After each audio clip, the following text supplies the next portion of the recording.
Hello, everyone, and welcome to episode 58 of the True Crime All the Time Unsolved podcast. I'm Mike Ferguson, and with me, as always, is my partner in true crime, Mike Gibson. Gibby, what is going on, brother? What's happening, man? Same old, same old. Yeah. Another week, another episode. Feeling good? I'm feeling good. Look like you're a little stiff. I am, dude. I got a bad crick in my neck or something. Yeah, it happens, man. Does it? Yeah. Just like shit. Shit happens. Shit happens. All right, Gibbs, we have a lot of new Patreon supporters. I want to make sure we give them big shout outs. We had Andrew Eastwood. Clint's boy? Yeah, I think it's one of Clint's boys. Yeah. Lauren Archer, Jennifer Loss, Maureen Montgomery. Cliff's daughter? Cliff Montgomery. Wow, you're going way back. I know it. Rebecca Moncaster. Courtney Matulis jumped out to our highest level.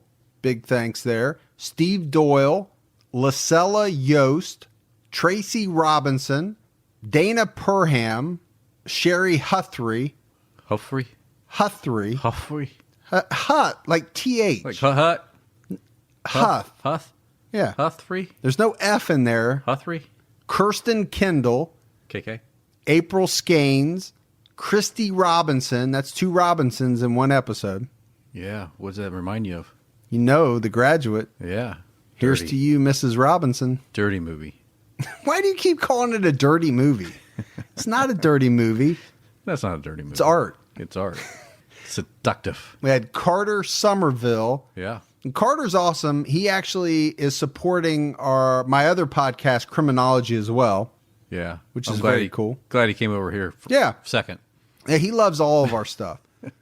We had Russ Morgan, Molly Crichton, Hey, Molly. Angie Jimenez, Yeah. Donna Johnson jumped out at our highest level. Donna, thank you.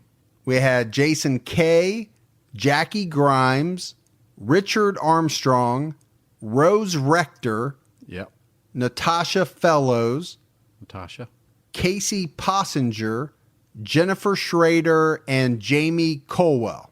Wow. So large number of Patreon supporters, and we love each that. and every one of you. Yeah, we really appreciate it. And then if we go back into the vault. Nope, you don't want to? Oh, yeah. What was I thinking? I was thinking you go to PayPal. I do this every fucking week. You know that, right? You do mess up occasionally. And I have it written down. Oh, do you? What do you think? I have all this shit memorized? Yeah. No. Yeah. And if we go back into the vault,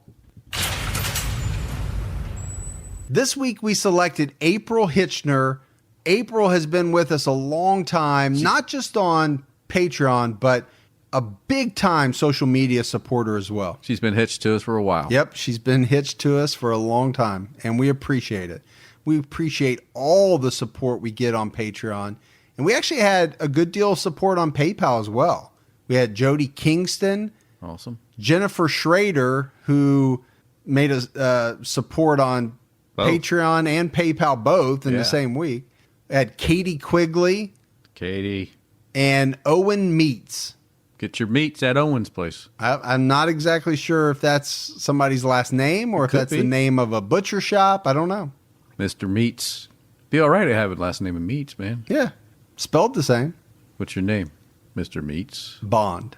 James Bond. So I know we say it a lot, Gibbs, but we really do appreciate the support. It goes a long way in helping us continue to put out both podcasts. It does. And speaking of that, don't forget about True Crime All the Time. If you haven't listened yet, there's an episode out right now on Randy Kraft, the scorecard killer. And this kind of dovetails in a little bit with the episode we did last week on Patrick Kearney. You know, very similar type of killers, very similar MOs or signatures, and they're operating in the same area and overlapping each other. Yeah. And then there's another guy that we talk about that we haven't even profiled, and he's doing the same thing. Same area around the same time. It's crazy, man. It really is. Make sure you check out Criminology. Episode 2 is out right now. We're doing a 12-part series on the East Area Rapist, the Golden State Killer, whatever you want to call this monster. And I'll tell you, Gibbs, as we get into this, the things that this guy does, it is mind-boggling how vicious this guy was. And then CrimeCon. If you're going to CrimeCon, if you're going to sign up on their website, make sure you use our promo code TCAT. You'll get 10% off the price of your standard badge. And come down and see Gibby and I. We're going to be there. We are. Mike's got a room. I need to book mine still. I guess I didn't hit the right button, but like I said, I'm not worried. I'll find somewhere to lay my head. Is that the same thing that you pull when we go out to eat and you're like, oh, I guess I didn't bring my wallet today? Yeah, kind of, yeah. This is kind of the same. Yeah, I left my thing. wallet back in my vehicle. I'll catch you when we get back. Pick it up now, please. All right, Gibbs, let's get into this episode of Unsolved. We're talking about the case known as the Boy in the Box. So we're going back to the 50s.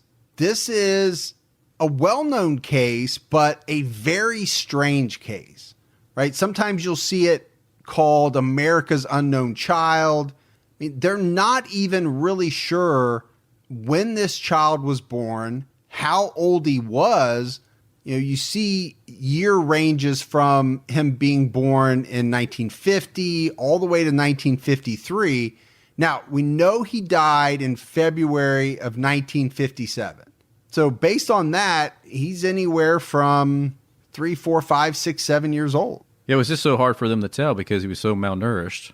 Now, they did rule the cause of death homicide by blunt force trauma. And we're in Philadelphia, Pennsylvania, in a suburb called Fox Chase. And it's on February 24th, 1957.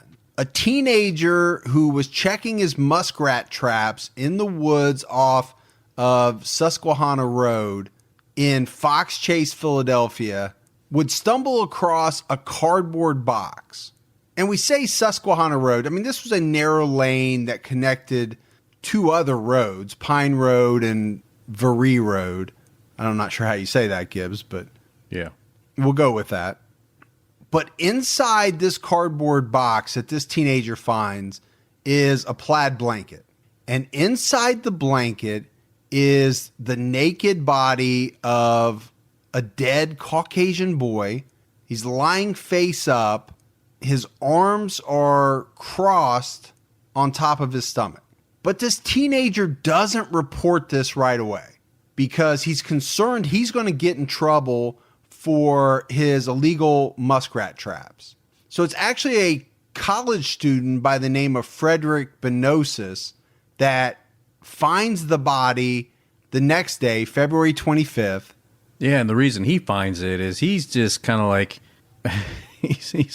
he's in these woods watching these girls across the way. This is an all-girl like boarding school, and so he's kind of being a little. I guess you would use the word kind of stalkish, creepy. You know? Yeah, I'd say stalkery. Yeah. So that's what he's doing. And apparently he had a crush on one of the girls. He did. In particular. He really did. But he does the right thing. He contacts the police. But he doesn't do it that day. He actually waits to the following day to reach out to police. Yeah, what is it with these guys, man? The first guy finds it, doesn't do anything. And then the second guy finds it, instead of like... I mean, if I found a dead body, I would be like getting hold of the police like right then. Well, the first guy was worried about getting in trouble. And I actually think the second guy was a little bit as well. It's hard to explain what you're doing in that area besides, you know, what you're going to say. I was peeping at the girls across the way. Right. So he waits the following day, but at least he does the right thing in the end. But he did find a dead body. So, I mean, it's just going to be normal that the police, he's going to be on the top of the radar right away. They're going to have to question him, like, what were you doing when you found this? Well, and they're also going to probably assume that they have to look at him as a suspect in the case as well. Yeah. Well, and they do, because they end up having him take a lie detector test. But he passes. He does. I don't know how solid lie detector tests were back in the late 50s. I'm not sure how solid they are now. You and I have talked about that before. Yeah, exactly. But yeah, I'm sure it eventually came out, or he had a good story of why he was there. But police know about it. They open an investigation, and it was an officer by the name of Elmer Palmer that was first on the scene. And one of the first things that he notices is that this cardboard box had once contained a bassinet sold by JCPenney. The other thing that he kind of notices, Mike, is when he's looking into the box at the child, he notices that for whatever reason, the boy had like a terrible haircut, like something like your kid's sister or brother would do to you, when your parents weren't watching. Or like a small child would do to a doll. Yeah. Where they're just taking scissors and just randomly cutting it really close to the scalp here and there, but not everywhere. And they could tell pretty easily that this just happened because the naked body of the boy had pieces of hair still on him. So they had to think that was extremely odd. It looks extremely odd. And you mentioned it, Gibbs. This boy was severely malnourished. And I can't stress severely enough. And they could tell that this boy had not eaten in a long time. They determined that the cause of death was from multiple blows to his head, and he had several bruises on his face and body. There was also 7 scars on the boy's body, 3 of which looked like they could have resulted from some type of surgical procedure. 2 of these scars that were thought to be surgical were on the chest and the groin. They had healed pretty well, leaving just a little hairline trace of a scar. There was a scar on the boy's left ankle, which looked like what was called a cut down incision. And this is an incision that's made to expose a vein so that a needle can be inserted to give like an infusion or a transfusion. Not sure they would do it that way today, Gibbs. I don't know. No, I don't think they would. This is 1950 stuff here, maybe. There was a 1.5-inch scar on the left side of the boy's chest and a round, irregular scar on his left elbow. On his chin was an L-shaped scar. This is a lot of scars for a small boy, seems like to me. It really is. I mean, I'm trying to think how many scars I have, and now at your age. Is that what you're thinking? Yeah. I can't imagine having that many. I don't have 7 at my age. Yeah. I do have a scar on my chin like he would have, though. What was it from? So I was playing with my older brother and friends, and clearly they didn't want to play with me, so they jumped over the fence. So I tried to follow pursuit, and when I jumped over the fence, I slipped, and when I did, I came down on the top of the fence, kind of twirls with a little sharp point on the top. Came down on that? I slipped down on that and went right through, all the way through into my mouth, and I was just hanging there. And my big brother had to come up and back and pick me up and get me off of it, and then they had to take me in and get it stitched up. Well, that's what you get for Jason Bourne it over a fence. I know it, but I was trying. But this L-shaped scar on this boy's chin, it was described as about 1/4 of an inch long. The one scar that the boy didn't have on his body was a vaccination scar of any type. The boy had been circumcised. He had a full set of baby teeth, but they were what you would call like buck teeth. And he still had his tonsils. He had blue eyes, light brown hair, and his fingernails had been recently cut. So these are all things that, as they're looking over the body, they're making their notes. They estimated that he could have been dead for as little as 3 days, all the way up to 3 weeks. And part of the problem was the weather conditions at the time. It was very cold, so it made it more difficult to determine time of death. Like we talked about, they felt that he was somewhere around 3 to 7 years old, but it was hard to determine because of how badly malnourished he was. And this description should really give you the magnitude of that. He was 3.5 feet and weighed 30 pounds. Man, that's tiny. 30 pounds. They would note that his hands and feet were wrinkled, as they would be after being in water for a long period of time. So yeah, like if somebody was in the bathtub for a long time, I know I don't take baths. I shower, but I know you take a lot of baths. So, you probably come out all wrinkled. Yeah, I like to go with the bath bomb. You ever do the bath bomb? I don't take baths, so no. When I take my daughters, when we go makeup shopping, we also get bath bombs. You and them? No. Well, you get the camo bath bomb? I buy them for them. I think you buy one for you. You get the musk smelling one. They like bath bombs. No, I take showers too. But another thing that they determined was that this boy had some type of chronic eye issue. And I guess they could tell this because they took a certain type of light during the medical review. When this light went across the one eye, it had some sort of reflection that's you would only get if they have this certain eye disease or issue. Yeah. That makes a lot of sense. The autopsy would show that he had no food in the previous 3 days, but they found something interesting, and that's some type of brownish substance in his esophagus.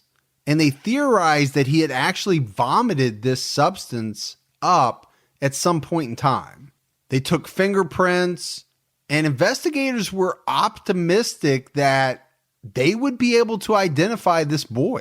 You know, you'd have to think that somebody out there is missing a boy, that it wouldn't take long to find somebody that come forward to say that. You know, I mean, this is a kid, it's a child. Somebody's got to be missing. No, as an investigator, you would think at first that they're going to solve this identification pretty quickly. And I think if this was now, today, I think they would, right? I really think they could probably have a better chance to solve it with today's technology and timing and media outreach. And oh, well, yeah, you could say that about every case, though, I think. Couldn't you? From the 40s to the 50s, and if it happened now, would you have a better chance to solve it? Yeah. Yeah, I think so. But the Ripper. Yeah, you're going back to like the 1800s, though. Some scary stuff back then, man. But you'd have a better chance to solve that now. I don't know, man. Yeah, you good. would.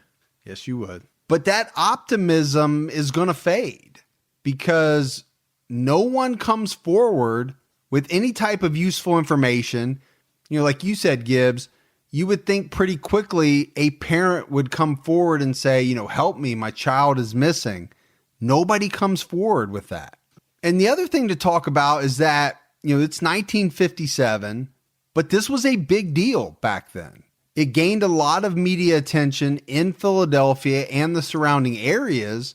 And the Philadelphia Inquirer went as far as to print 400,000 flyers depicting this boy's likeness and flooded the area with them. It was said, Gibbs, that they included these with every gas bill in Philadelphia. And then we go back to the crime scene. And obviously they reviewed this crime scene over and over again.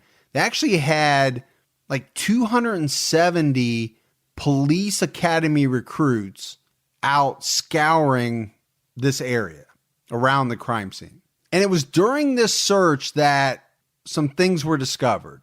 They found a man's blue corduroy cap. You'd probably wear one like that, wouldn't you? No. Corduroy cap? I don't have anything made of corduroy. What's wrong with corduroy, man? I've never been a big fan. Put those corduroy pants on, swish, No, swish, I don't like the noise that it makes at all. They found a tan child scarf, a child's yellow flannel shirt size 4, Yeah. a black pair of children's shoes size 1, which is kind of unrelated because they knew that these shoes couldn't have been related to this boy in any way. He wore a size 8D. They also found a man's handkerchief with a G on it. I wasn't born yet. So it couldn't be Gibby. Doesn't stand for Gibby.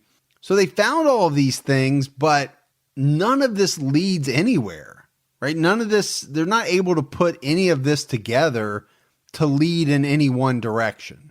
But I want to go back to this blue corduroy cap because they really looked into this cap. They did a lot of investigative work on it. You know, they knew its size.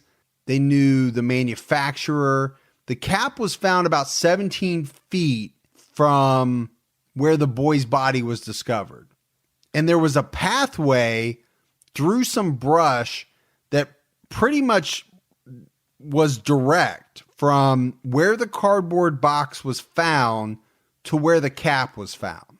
They even went as far as to send this cap to the FBI lab for analysis, but nothing really significant came back.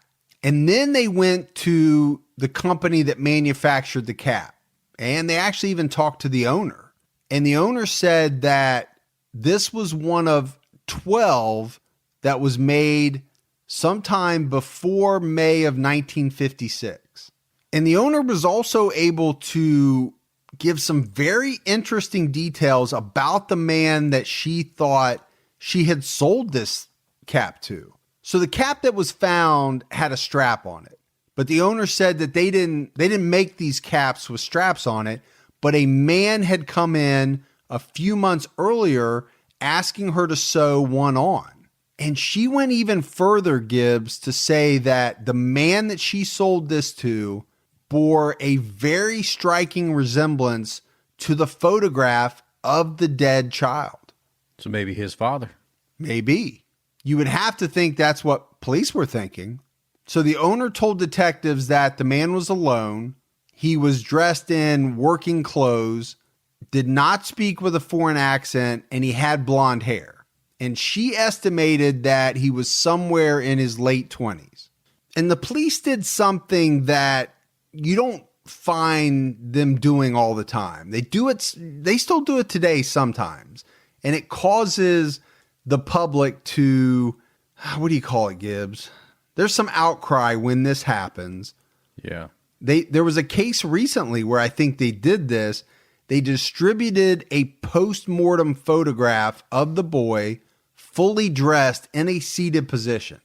Basically, they were trying to show this boy as he would have looked in life, in the hopes that it would have helped someone, provide some type of identification.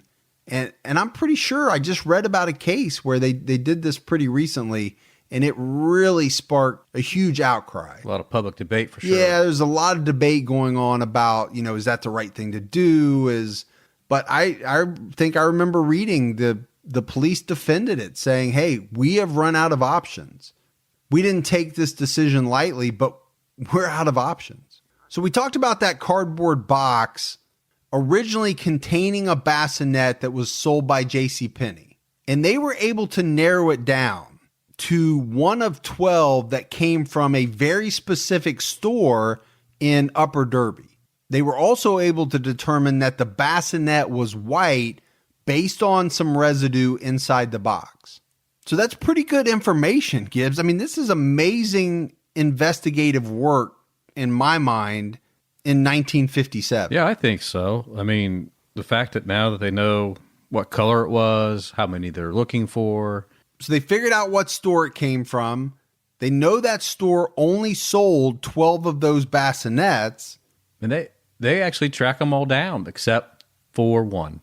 And that's the one that they need to track down. And that's where they went cold. Yeah.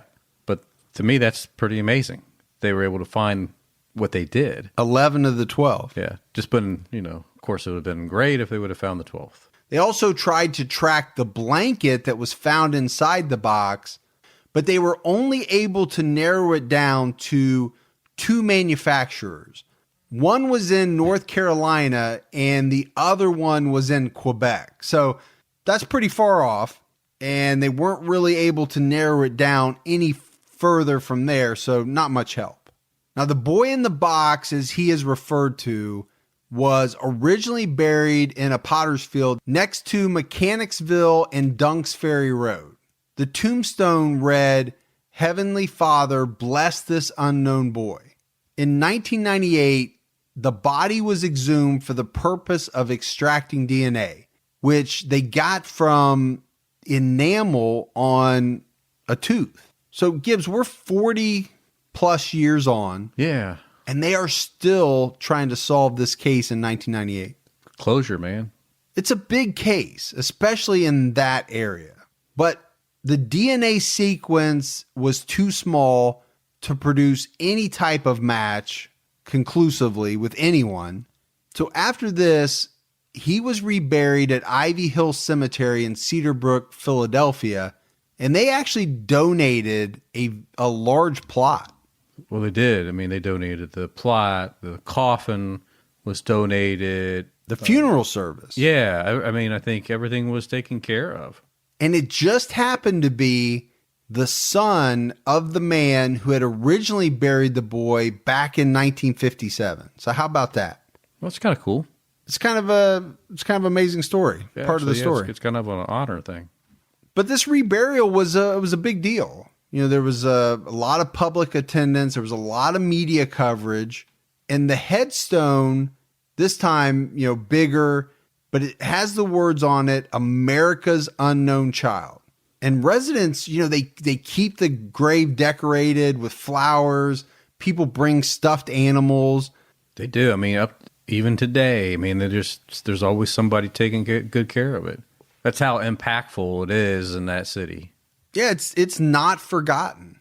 A website was launched to keep this boy's memory alive and to help generate new leads. The website is called America's Unknown Child. But it wouldn't be until March of 2016 that the National Center for Missing and Exploited Children would release a facial reconstruction of the victim and add him into their database.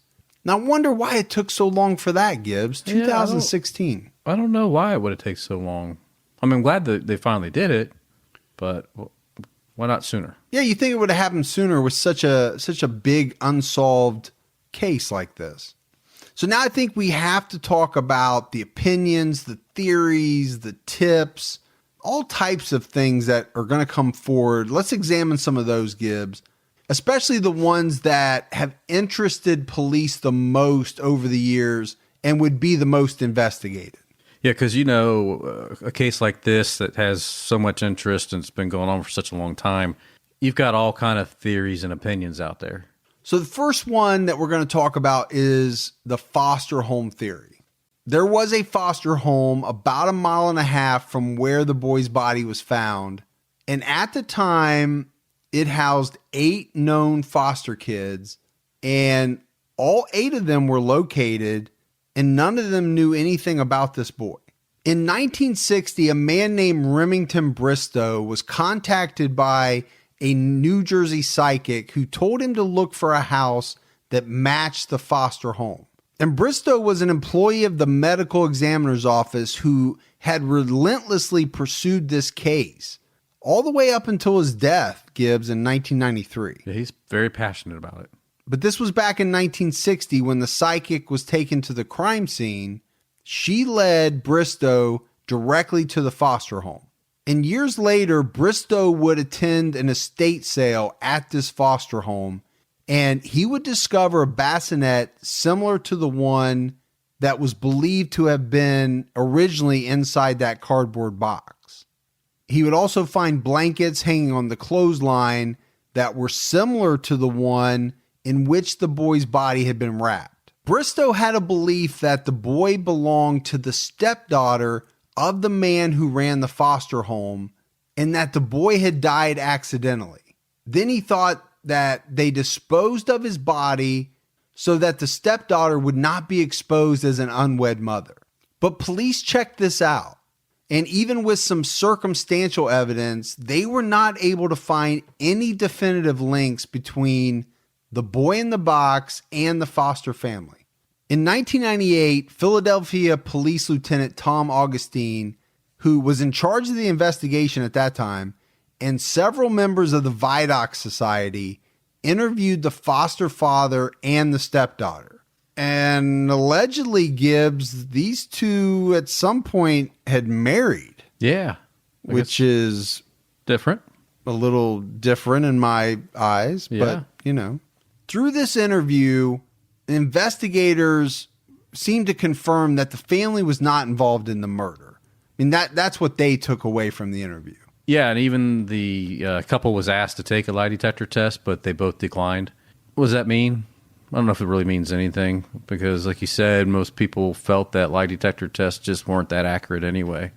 Well, but to be honest, if somebody came to you and said, hey, we'd like you to take a lie detector test about this well-known case that happened 40-some years ago, would you do it? Even if you knew you weren't guilty, why would you do that? Yeah, there'd be no reason to. What's the benefit? Because what happens if that machine goes haywire and says you're guilty as shit? That's true, man. Then you're looking at some real fun for the next couple of years. And then they're really going to try to pin something on you. Now, they would say that DNA tests would show that the boy was not even related to the stepdaughter. So that's pretty definitive, right? That's actually, that's real hard evidence that at least for that theory, he was not the stepdaughter's son. Yeah, exactly. So now we get into the theory of the woman known as M. And I actually like this one. I really do. I know it's got some few bizarre things in it, but this one here Piques your fancy? It does. All right. So this theory was brought forward in February of 2002 by a woman going only by the letter M. Not to be confused with James Bond's M. Not to be confused. She's actually down the road from us in Cincinnati, Ohio. Yep. And I think, Gibbs, backing you up, there are some police that consider M's story to be somewhat reasonable. But like you mentioned, there were some parts of her theory that were somewhat troubling, and she did have a history of mental illness. Now, what she claimed was that her abusive mother had purchased this unknown boy named Jonathan, as she said, from his birth parents in the summer of 1954. Purchased. Well, go buy me a kid today. They bought this kid. Let me buy me a kid. Now, M also claimed that the boy was disabled. And according to her, the boy was subjected to extreme physical and sexual abuse for 2.5 years. And all that time was kept in the basement. Can you imagine being confined to a basement all your life? You like your basement. Your basement's nice. I'm talking about a unfinished rock basement, moldy, musty, cold, wet, dark. No, I get you. I mean, I'm also not kept in my basement against my will, so there's that part to it too. Well, that's true too. My wife says I'm free to come and go as long as I do my chores. I pretty much think that you stay down here most of your time. Right. So M goes on to say that one evening at dinner, the boy vomited up his meal of baked beans and received a severe beating. And we're talking about, his head being banged against the floor until he was, nearly unconscious. And at some point later on, the boy is given a bath, and it's during this bath that he dies. So this is why I like this one, right? Because, they talk about the coroner that he had something in his esophagus. He had something in his esophagus, like a brownish substance, right? And this kind of leans towards the baked beans, right? I mean, you got the molasses or whatever's in it, that's coating his throat when he throws it back up. I think that's what they see. I think that's what it is. And then they talk about him having the prune effect on his hands and feet from being submerged in water for a long time. Well, she beat the kid, took him to the bath to clean him up. Who knows how long she left him in there? And he gets all pruny. Yeah. No, I get it. Now, I'm going to play devil's advocate and say, could this M have learned about some of these facts of the case and fashioned a story that fit the narrative? Yeah, I mean, anything's possible. Assume that she didn't, and then, man, this just lines up perfectly. Yeah, a lot of it really does fit. And M goes on to say that her mother cut the boy's long hair in an effort to conceal his identity. So again, that fits with what we know about the facts of the case. M alleges that her mother forced her to help dump the body. And M even says that as they were preparing to take the boy's body out of the trunk of the car, a passing male motorist pulled up alongside to inquire whether they needed any help. M says that her mother ordered her to stand in front of the car's license plate to shield it from the motorist's view, while her mother convinced the man that there was no problem and they didn't need any help. So this guy drives off. And then also, to piggyback onto that, Mike, is that they did confirm that there was a male witness in 1957 that did say that he actually placed the box for that had the bassinet in it. He actually disposed of the bassinet box at that location. So the theory is that they show up with their car, take the boy out of the trunk, and then place him, instead of on the grass or whatever, they place him inside this box. Because the box is already at the scene. That's what you're saying. Exactly. So I get why you like this theory. There is a lot of pieces of the puzzle that fit. Yes. It plays nicely within my head. Yeah. No, I definitely get that part. Yeah. But even after M comes forward, she gives all this information to police, they're really not able to verify the different parts of her story. Neighbors from back during that time period who had been in their house, right? M's house, her mother's house, said that they never saw a young boy living there, and they dismissed the claims brought forward by this M woman as ridiculous. Now, another theory was brought forth by forensic artist Frank Bender. And this is a theory that the victim may have been raised as a girl. And I like this as a piggyback to what we just talked about. So the neighbors say that there was no boy that lived there. But that's because the police are asking about a boy. And if you talk about what Frank's theory is, he's talking about that they raised this boy as a girl, and upon his death, he got that quick haircut. So now he looked like the boy he was supposed to be looking like. But until then, he had this really long hair. He had dressed up eyebrows to look like a girl. So this is why I think the neighbors probably didn't realize that there was a boy living there. They just thought it was a little girl. Yeah, if the M story is true, then this theory brought forth by Bender does kind of play into it. Would kind of help some of the puzzle pieces that don't fit. You could kind of force them in a little. Yeah, I mean, to the point, he even does a sketch of what... So he takes the picture of the boy that's out there. Everybody can see it. And he takes that same sketch and he adds the long hair to it and fluffs the eyebrows up or whatever you do. And, he's... Whatever you do, like you don't know how to do your eyebrows. I just lick them with my pinky. No, I don't. But anyway, so he wants the neighbors to rethink and look at this picture and make sure that this is not maybe somebody that was at the house. And, of course, the neighbors don't recall. Well, and again, we are talking about 45 years later. So that's a long time. I don't remember who my neighbors were now. 15 years ago. I don't know my neighbors now very well at all. But 15 years ago, I couldn't tell you a thing about them. I don't remember who my neighbors Jack. I don't know who my neighbors were years before, but I know who my neighbors are now. Just because they listen to the podcast. I couldn't tell you a name. And they're good neighbors. Of any of my neighbors. Yeah. That's because the one cuts the grass at 9 o'clock at night. I do have a neighbor that likes to cut his grass very late into the night for some reason. Yeah, I remember when we first started recording here, it seemed like he knew when we were recording and he decided to cut the grass and go in circles right over by this corner where we record at. It was kind of irritating. I think he would wait to whatever night we record. Somehow he was cutting his grass. Yeah, let me start cutting the grass now.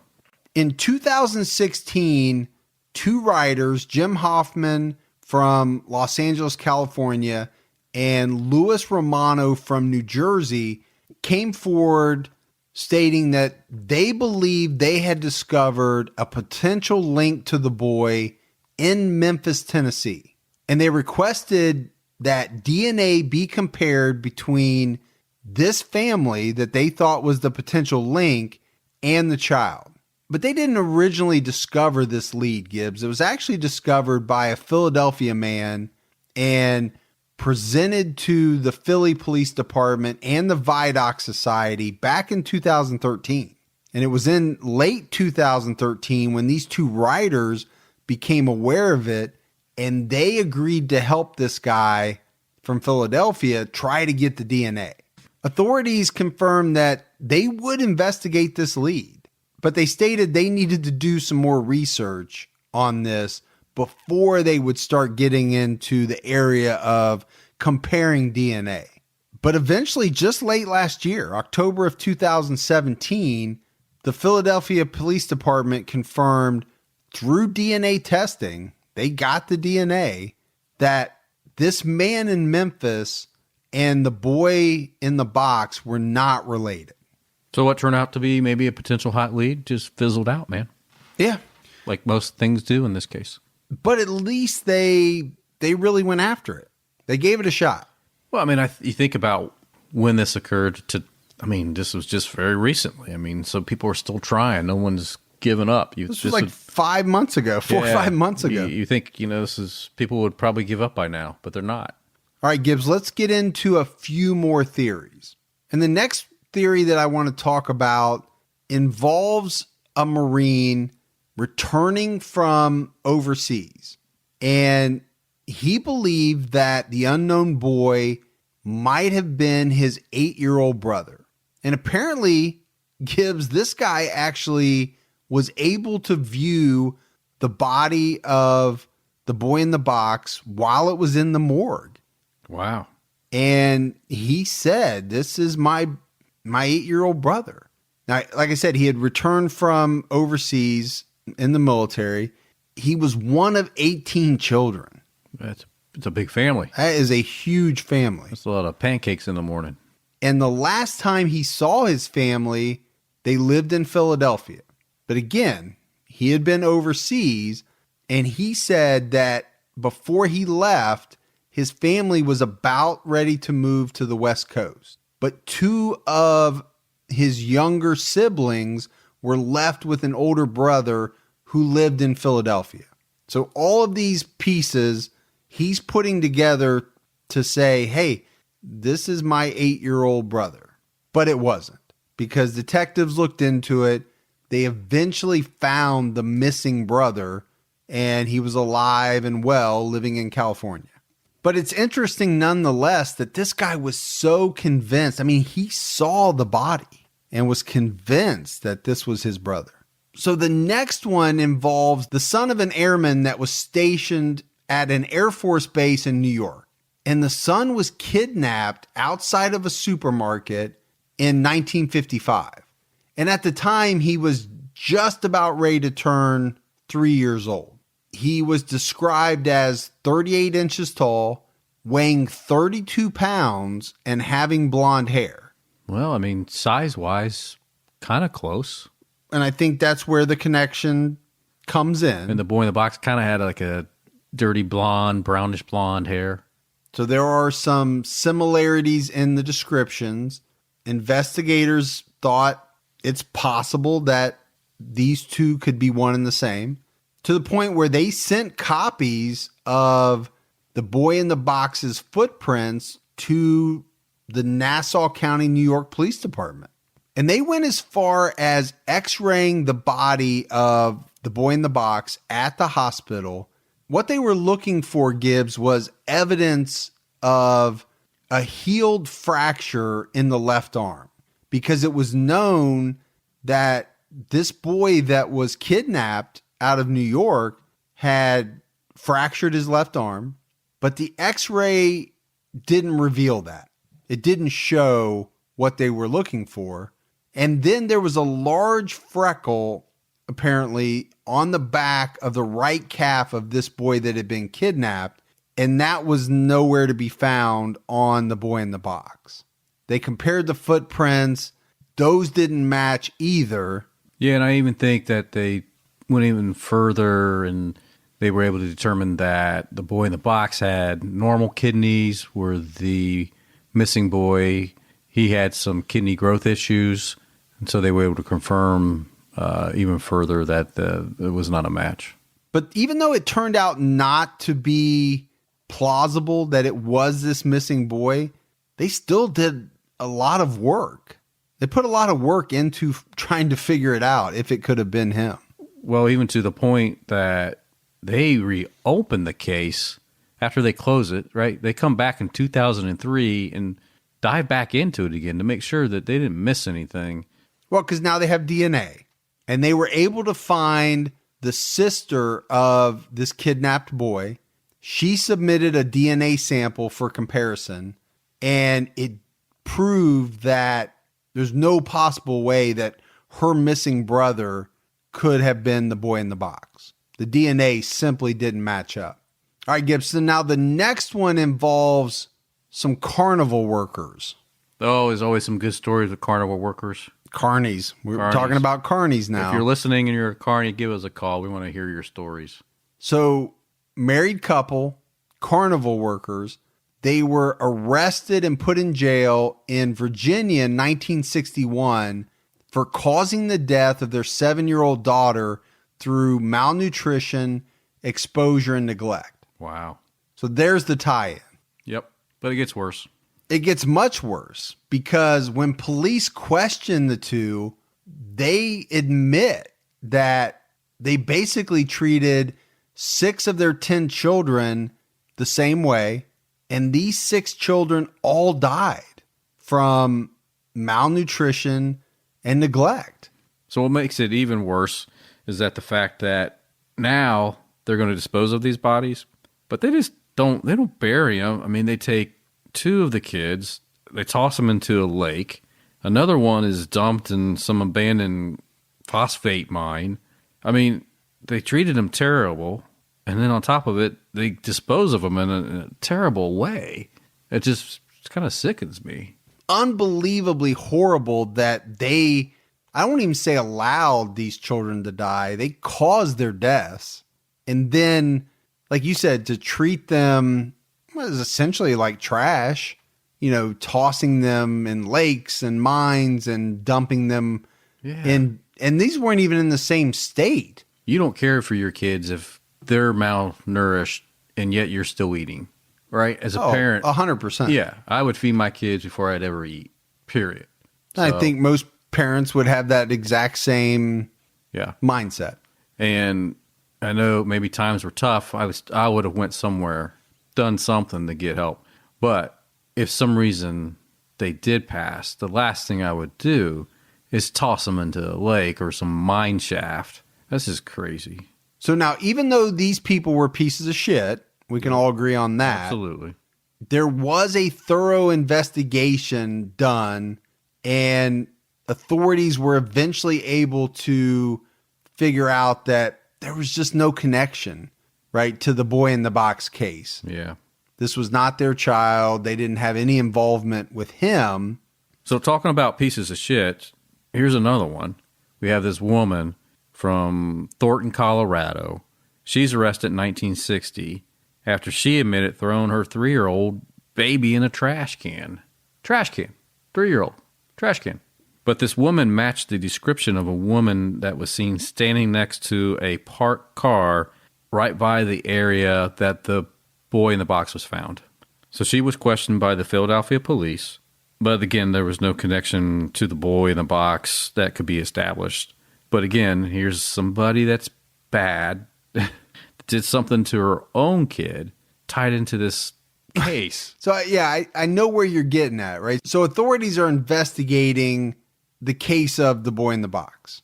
But what keeps happening is they're encountering these unbelievably bad individuals who have done horrible things. Yeah. It turns out not to be related to the case they're working on. But just as bad. But yeah, just as bad. Or if not worse. I'm dumbfounded.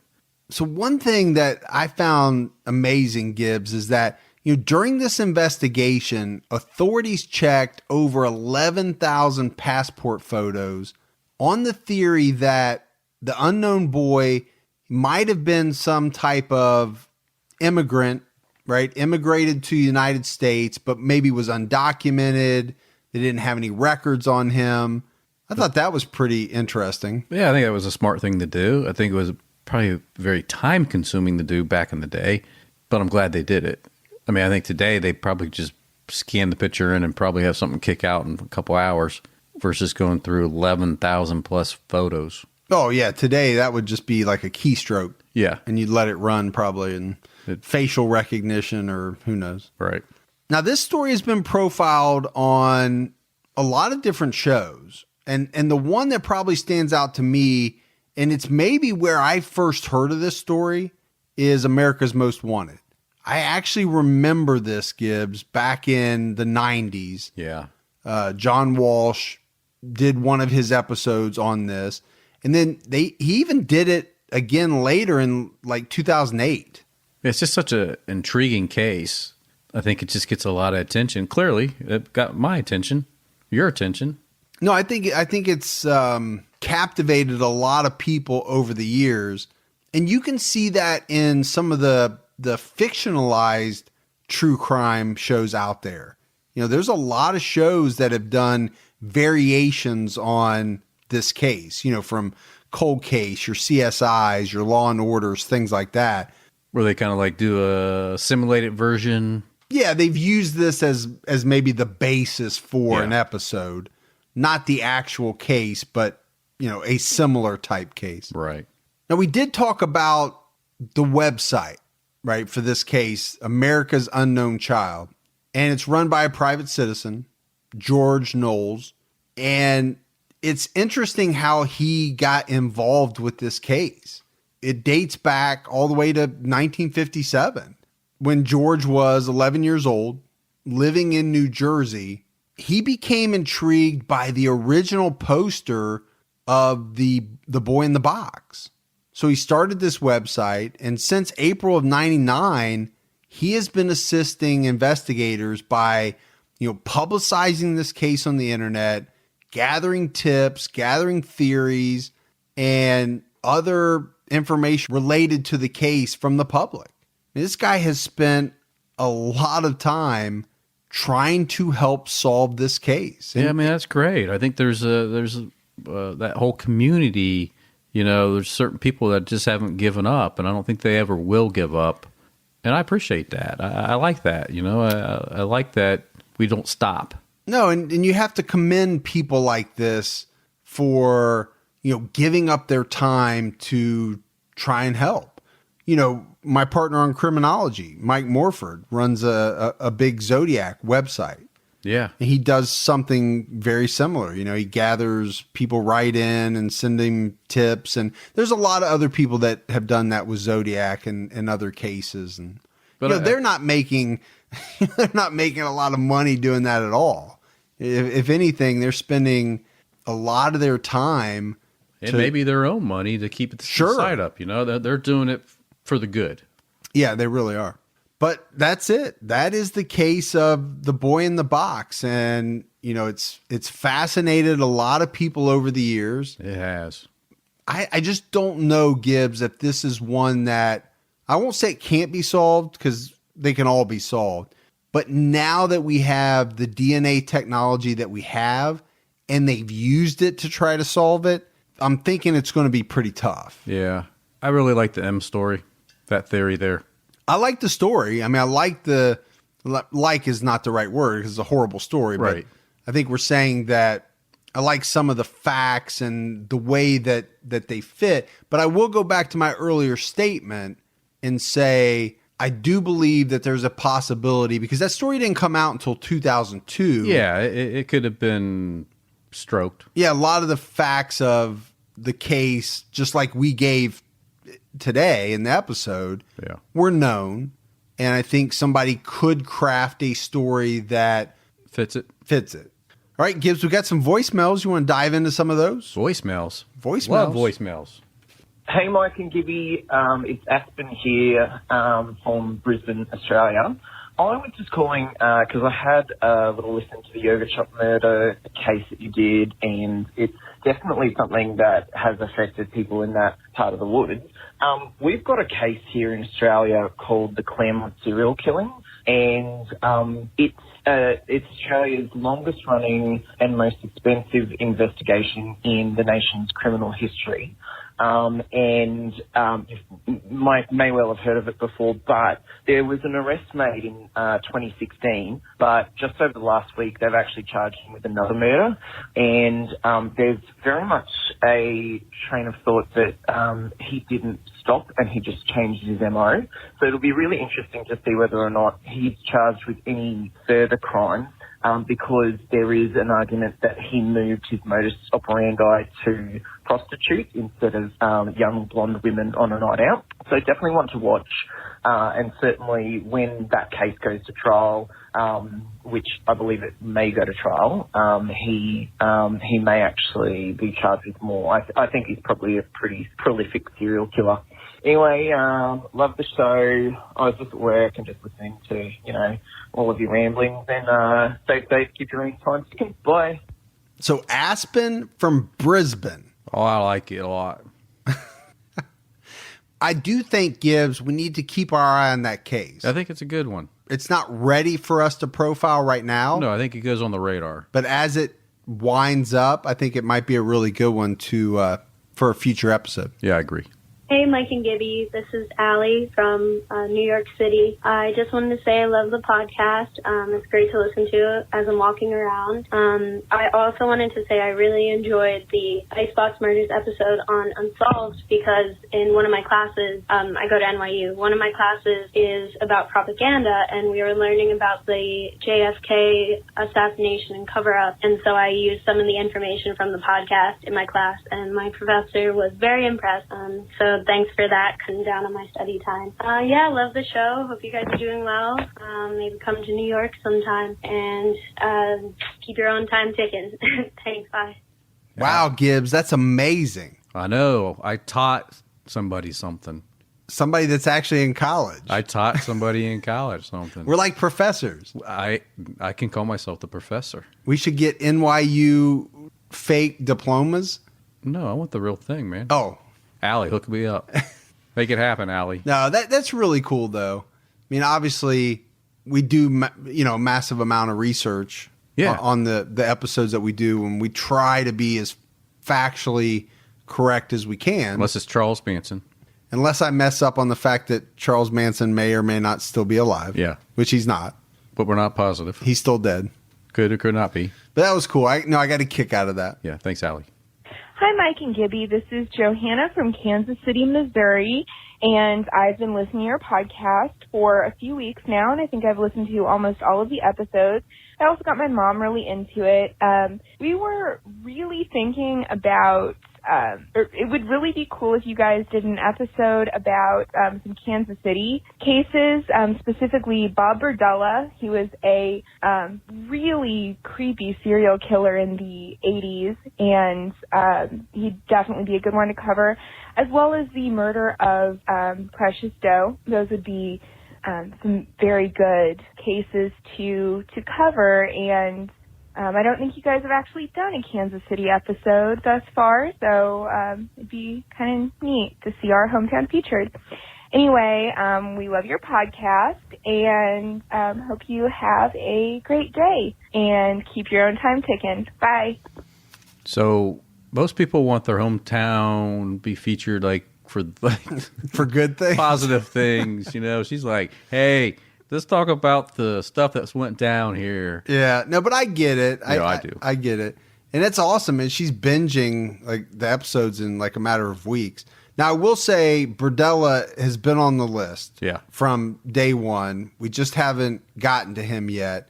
But she is the second person this week to ask for him. Really? Yeah. Was the other person her mom? No, I don't think so. So she didn't call in and say, hey, I'm mom. They might be doing that to make sure that we do it. But give me a big old Kansas City steak while I do it. Oh, my gosh, yeah. Hey, guys, this is Giovanna from Phoenix, Arizona. I just wanted to stop by and tell you guys that I love your podcast, and I wanted to leave a suggestion for a future episode. And that is the disappearance of Jesse Shockley from Glendale, Arizona. I hope you guys are interested. It's something that's not really covered or shown around the world. But anyways, that's all I have for now. Keep up the great work. And remember to stay safe and keep your own time ticking. Thanks, guys. Love it. Cool. Love it.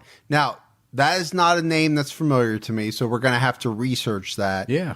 One of the issues, Gibbs, that we run into is there is some very interesting cases that were pitched, but when you start to research, there's just not enough out there for a full episode. Yeah, we run into that problem. Now, one of the things we have toyed with is doing maybe 3 or 4 of these types in an episode. Yeah.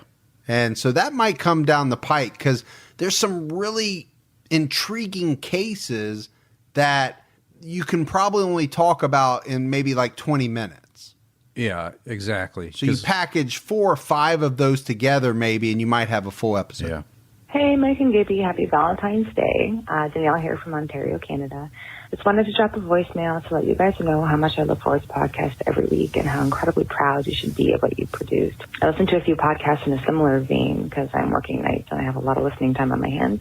You guys have created something very unique. All the hard work and passion you've put into every aspect of the show really shows. And aside from that, the way you engage your fan base is incredible. I mean, you've united a group of people with similar interests and made us all feel like a family. It's very apparent that you care a lot about your listeners, and that is a beautiful thing. So thanks for all that you do, and keep your own time ticking. Wow, that's amazing. I was ready to say the same thing, man. That's heartfelt. I appreciate that. Makes us feel good. Yeah, awesome voicemail. So we appreciate that very much. And the other thing I wanted to say, Gibbs, is you can tell how kind of far we are behind sometimes on voicemails because we get so many voicemails, we can only put so many in. That she said, Happy Valentine's Day. Mm-hmm. All right, Gibbs, that is it for another episode of True Crime All the Time Unsolved. So for Mike and Gibby, stay safe and keep your own time ticking.